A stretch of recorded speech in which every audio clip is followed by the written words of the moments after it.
Assalamualaikum warahmatullahi wabarakatuh. Kenalkan nama saya Iqbal Farizi dengan ujung NIM 087. Baiklah, di sini saya akan menjelaskan tentang materi valuasi ekonomi. Langsung saja,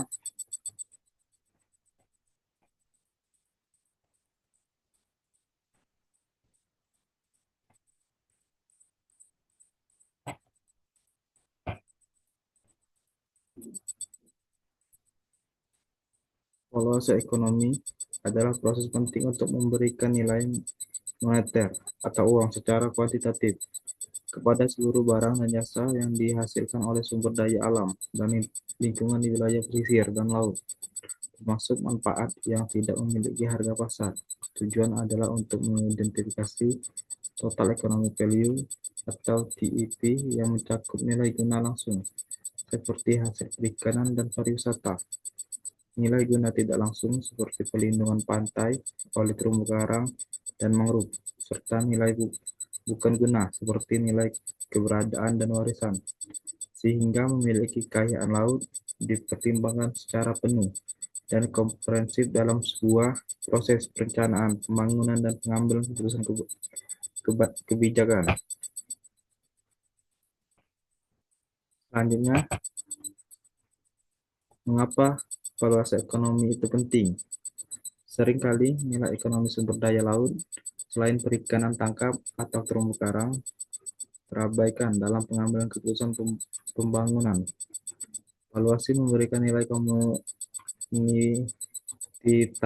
kuantitatif, atau moneter untuk memanfaatkan ekosistem yang tidak berperdagangkan di pasar, misalnya perlindungan abrasi, penyerapan karbon, dasar untuk pengolahan sumber daya alam, SAD yang berkelanjutan, dan penetapan kebijakan, misalnya perhitungan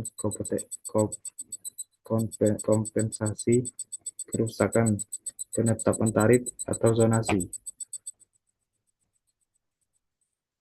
Selanjutnya, konsep nilai ekonomi total, economic value atau TEV. TEV adalah kerangka kerja komprehensif untuk mengidentifikasi dan mengukur semua manfaat ekonomi yang terkandung dalam sumber daya alam. Berikut rumus dasarnya adalah TEV sama dengan use value atau nilai guna ditambah non-use value atau bukan nilai guna. Komponen nilai guna use value V, nilai guna langsung atau direct use value atau DUV, nilai yang diperoleh dari pemanfaatan atau penggunaan langsung. Contoh hasil tangkap ikan, budidaya laut, pariwisata, bahari, bahkan bahan baku obat. Nilai guna tidak langsung indirect use value atau EUV, nilai kemanfaatan ekologi laut fungsional yang diperoleh secara tidak langsung. Contoh pelindungan pantai oleh mangrove dan terumbu karang, siklus nutrien atau penyerapan karbon. Nilai opsi, option value atau OV, nilai potensi pemanfaatan di masa depan.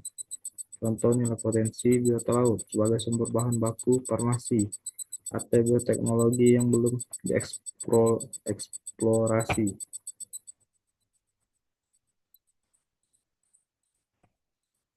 Selanjutnya, komponen nilai bukan guna, non-use value atau NUV. Nilai keberadaan existence value, nilai yang diperoleh hanya dari kesenangan mengetahui bahwa ekosistem spesies tersebut ada terlepas dari pemanfaatan saat itu atau di masa depan. Contoh, nilai yang diberikan untuk keberadaan spesies langka, misalnya paus biru atau kawasan konservasi. Nilai warisan, baik value, sama dengan nilai yang diperoleh dari keinginan untuk mewariskan ekosistem dalam kondisi baik kepada generasi mendatang.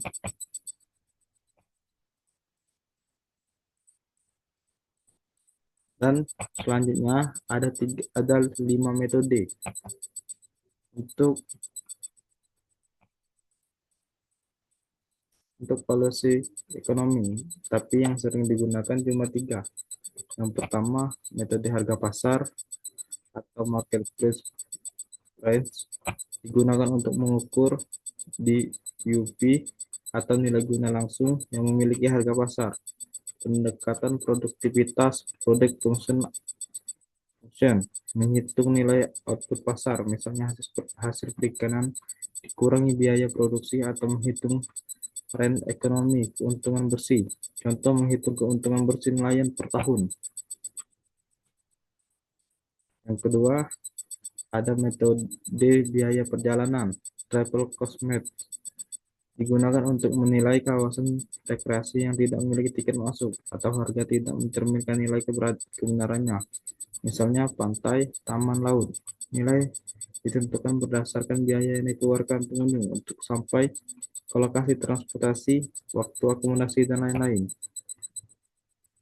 Dan yang ketiga, metode penilaian kontingensi atau contingent valuation digunakan untuk mengukur nilai tidak memiliki harga pasar sama sekali, atau IUP, EP, dan BP.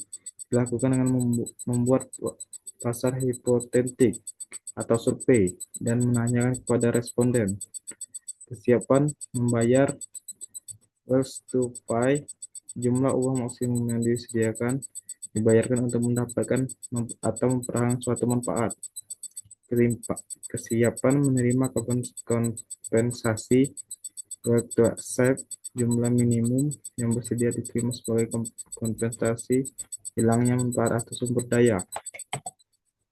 Baik, sekian dari saya. Sekian laporan dari saya. Wassalamualaikum warahmatullahi wabarakatuh.